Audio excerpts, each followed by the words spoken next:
தேவனுடைய பரிசுத்த நாமத்திற்கு மகிமை உண்டாவதாக. பிரேயர் வாய்ஸ் சாட் குழுமத்தின் மூலியமாக இந்த காலை வேளையில் உங்கள் அனைவரையும் சந்திப்பதில் மிக்க மகிழ்ச்சி அடைகிறேன். பரலோகத்தின் தேவன் தாமே உங்கள் ஒவ்வொருவரையும் அபரிமிதமாக ஆசீர்வதிப்பாராக. கர்த்தரை தெய்வமாக கொண்டிருக்கிற ஜனம் பாக்கியம் உள்ளது. உன் அலங்கத்திற்குள்ளே சமாதானமும் உன் அரண்மனைக்குள்ளே சுகமும் இருப்பதாக. இன்றைய தியானம் எண்ணாகமம் 14:18. என் ஆண்டவருடைய வல்லமை பெரிதாய் விளங்குவதாக. என் ஆண்டவருடைய வல்லமை, என் ஆண்டவர் கர்த்தராகிய இயேசு கிறிஸ்துவின் வல்லமை பெரிதாய் விளங்குவதாக. ஜெபிப்போம். பரலோக பிதாவை, சர்வ வல்லமையுள்ள எங்கள் மகாபெரிய தேவனே, சேனைகளின் கர்த்தர் பரிசுத்தர் பரிசுத்தர் பரிசுத்தர் என்று ஓயாமல் போற்றப்பட்டு கொண்டிருக்கிற எங்கள் அன்பின் ஆண்டவரை, துதிகளில் பயப்படத்தக்கவரே, துதிகளில் மத்தியில் வாழ்கிறவரே, தூயாதி தூயவரே, எங்கள் அன்பின் ஆண்டவரே, என் கண்மலையும் என் மீட்பெருமாகிய கர்த்தாவே, என் வாயின் வார்த்தைகளும் மனதின் தியானமும் என்றென்றைக்கும் உடைய சன்னிதானத்தில் பிரீதியாக இருப்பதாக. பிரேயர் வாய்ஸ் சாட் குழுமத்தில் இருக்கிற அனைவரையும் ஆசீர்வதிங்க. தனிப்பட்ட வாழ்க்கை, குடும்ப வாழ்க்கை, ஆவிக்குரிய வாழ்க்கை, சமுதாய வாழ்க்கை, உலக வாழ்க்கை, கலாச்சார வாழ்க்கை, தொழில் வாழ்க்கை, ஊழிய வாழ்க்கை ஆசீர்வாதமாக இருக்கட்டும். இயேசுவின் மூலம் ஜெபிக்கிறோம் பிதாவே, ஆமென். என் ஆண்டவருடைய வல்லமை,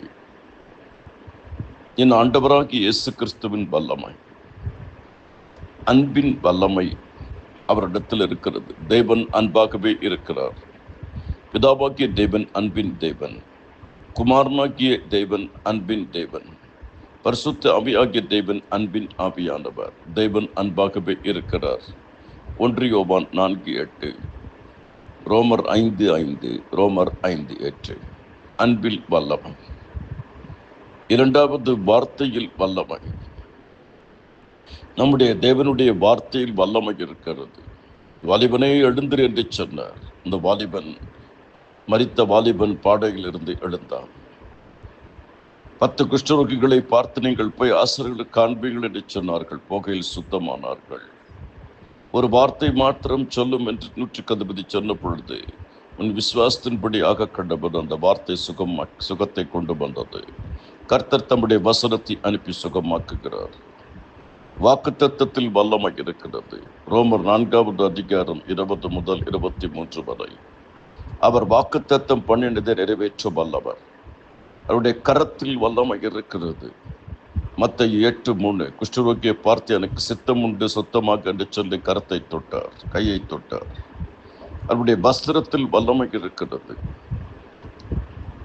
மார்க் 5வது அதிகாரம் 25 முதல் வாசிக்கும் போது, 12 வருடம் உள்ள ஸ்ரீ இயேசுவின் வஸ்திரத்தில் ஓரத்தை தொட்டால் சுகமாயிற்று. அவருடைய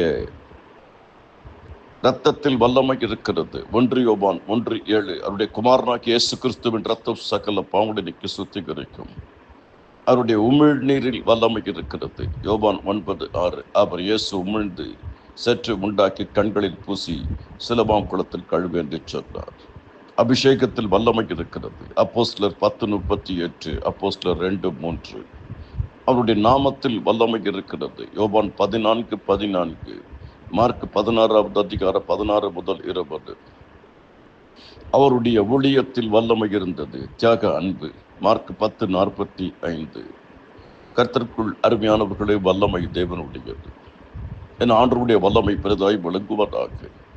உங்கள் யாவருக்காக ஜெபித்திருக்கிறேன். தொடர்ந்து ஜெபிப்பேன். நாம் ஜெபிப்போம், தியானிப்போம், கர்த்தருடைய ஊழியத்தை செய்வோம், ஆசீர்வாதமாய் வாழ்வோம். கூடுமானவரை நம்மால் முடிந்தவரை நன்மை செய்வோம். விசேஷித்த விதமாக விசுவாச குடும்பத்தாரை ஜெபத்தில் தாங்குவோம். அவர்களுக்கு வேண்டிய ஒத்தாசைகளை செய்து கொடுப்போம். கர்த்தராகிய இயேசுவின் கிருபைகள் அனைவரோடு கூட இருப்பதாக. ஆமென், ஆமென்.